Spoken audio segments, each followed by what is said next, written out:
The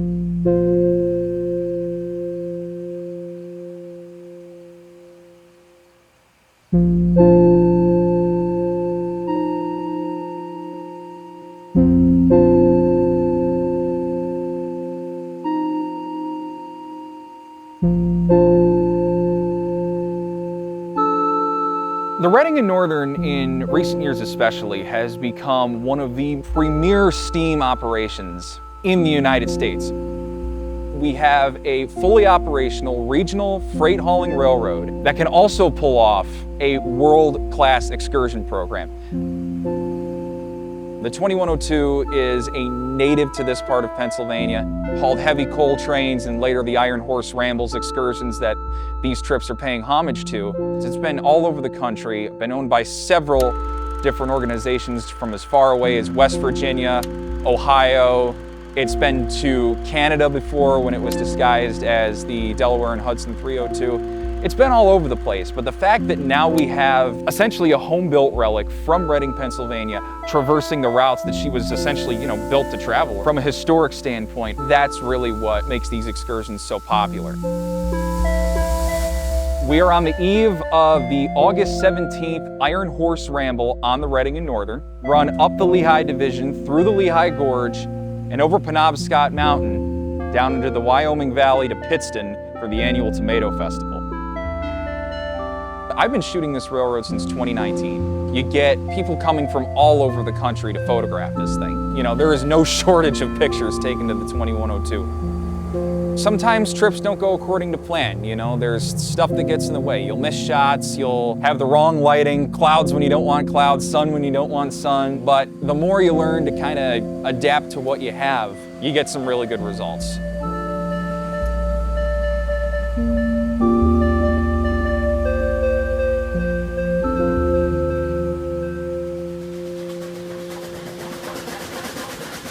I chased Nickel Plate Road 765 in August of 2015 on this stretch of the system on the Lehigh Gorge Special, I believe it was called. It's kind of alarming that it's been almost a decade since I've last really chased anything on this stretch of the system. But overall, I think for today's excursion, I think having that previous experience will be a benefit for me. I'm looking forward to it being a pretty eventful chase. Of course, with a larger scale excursion like this, there's a lot of factors you need to take into account with the planning stages. There's going to be a lot of spectators, and there's going to be a lot more people chasing the train as well. So I think it's more so just going to be a game of refamiliarizing myself with the region and determining where the best locations are to get good video of the train. So we'll definitely see how today goes.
So far, so good. Out here with some friends and my father. Always love coming out to Railfan this line. Meet great people, beautiful scenery.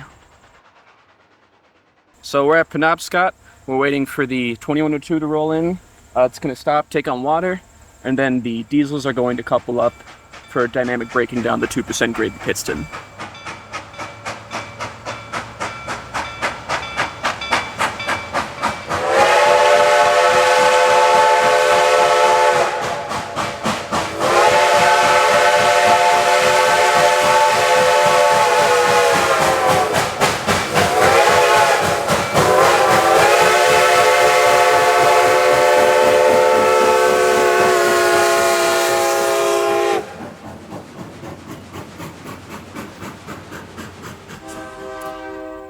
As if on cue. What are you expecting for this kind of next downhill leg? You think it'll be a little bit more chill now that they have the diesels on the front of it? Yeah, I think so.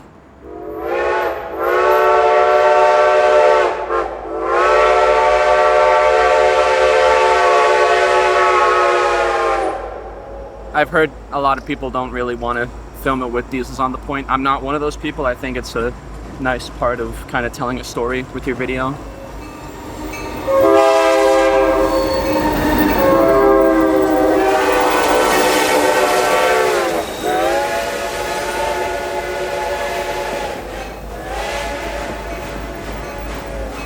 I'm gonna get at least one more shot if I can. If not, then oh well. But I don't mind the diesels being on the front because we're gonna get it coming south up at 2% grade, unassisted, which is gonna be an awesome show. All right, how are we feeling so far? Great. It's been a lot of fun so far. It's been really fun. Also very tired. Everybody that I have seen turned out has been a previous friend of mine or somebody that I've known in passing, and it's been nice to see everybody again. Even with the overcast lighting we have today, it's been a great day. So there's a few challenges that we have to face here that are different. There is a Trump rally which will be closing I-81, which is a critical road to chasing at least this leg of the journey, and that is going to cause an issue because usually you could get, say, 2 shots, and without these exits, you only get 1. We're anticipating a significant crowd. We've already seen quite a few people. It's been pretty chaotic. I was down at Steamtown earlier checking out some of the other locomotives they have on display there. We actually saw several people who got an Uber after they got off the train here and are currently over at Scranton and will be returning for the return trip. I got to see that hopefully Google Maps doesn't take me down the roads that are going to be closed, because that, again, if I can't get my spots, it's the last run of the year. I'll see what happens. I'm local to the area, about 2 to 3 hours out, so if I can get to these events, I have fun with them. It's gonna be busy. I know it's gonna be real busy. Very busy. As the driver so far, it has been quite fun trying to get through all that. But I think we'll make it through. I'm more excited to hear and feel the engine than I am to photograph it, honestly. This is probably going to be the best show we can get out of the locomotive coming up the grade. We're gonna set up on the hill, look down the tracks, and hopefully we get some great video as engine thunders by. It's going to be a little interesting with traffic and everything, and I think it's going to be tough to figure it out. The rally, the closures, we can work our way around it.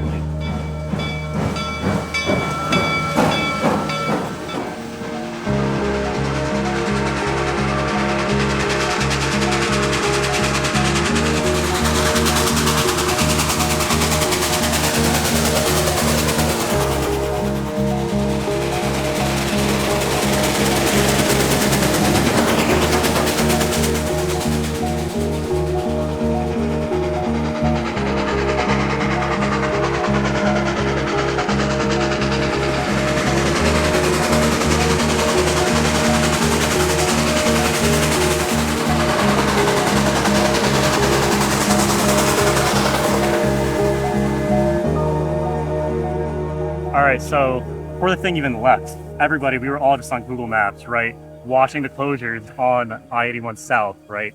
And that had all of us stressed, all of us. The chase essentially would fall apart.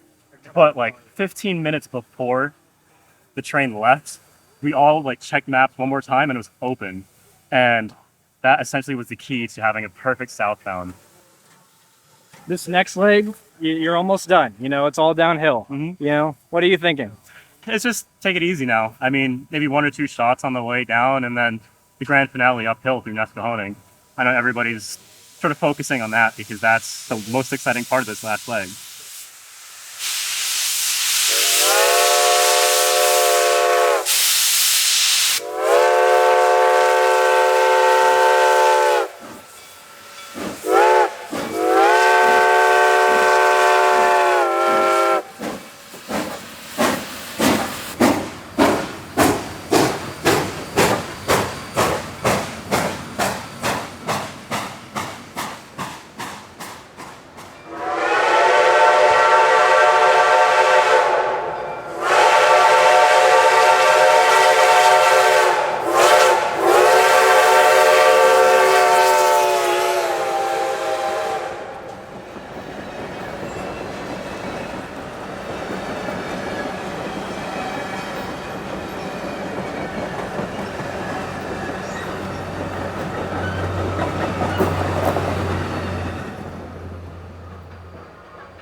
So here we are. It's almost the end. We're about to see the engine, accelerate around here. How you feeling? Overall, I'm pretty satisfied with everything I've gotten today. I think today was a pretty successful chase. All right, and whistles. We get quiet on the set. might have to do this after. This is gonna be part of it. Okay.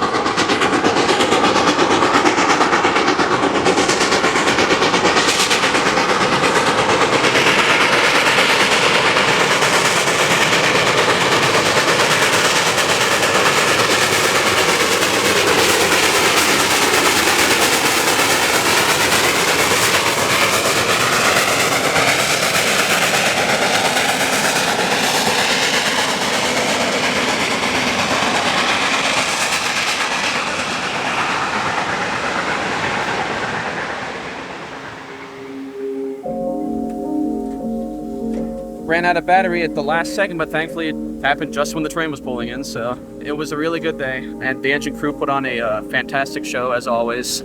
This engine is always really cool to see. It's the only operating T1 at the moment. Never fails to impress. It went from 0 to 100 really quickly. It keeps me coming back every single time. This is my first time riding, and I can guarantee you this is not the last time I'll be riding this thing. Absolutely fantastic experience. It's a labor of love. It's a childhood dream. I can finally call my own shot and say, hey, I can stay here all day to be able to do events like these. We're taking some pictures, developing some negatives. When I'm older, I want to be able to go back and look. So hopefully we can have something to preserve for later. There's so many people out here today, so many people I don't see super often, so it's nice to reconnect with those people. I think a lot of it too also has to do with the sights and the sounds, because obviously you're in the moment and you're focusing it on the camera, but just stepping back from it and be like, oh my God, just watching everything happen. This is one of the only places in the whole country that steam runs on a main line completely unassisted. That in of itself makes this whole place special. Really happy to be here.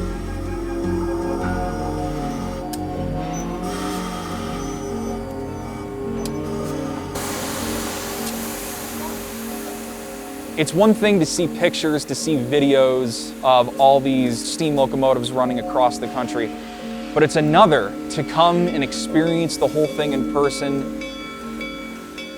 Every single place you go to is going to have a completely distinct, different, and just beautiful feel to it.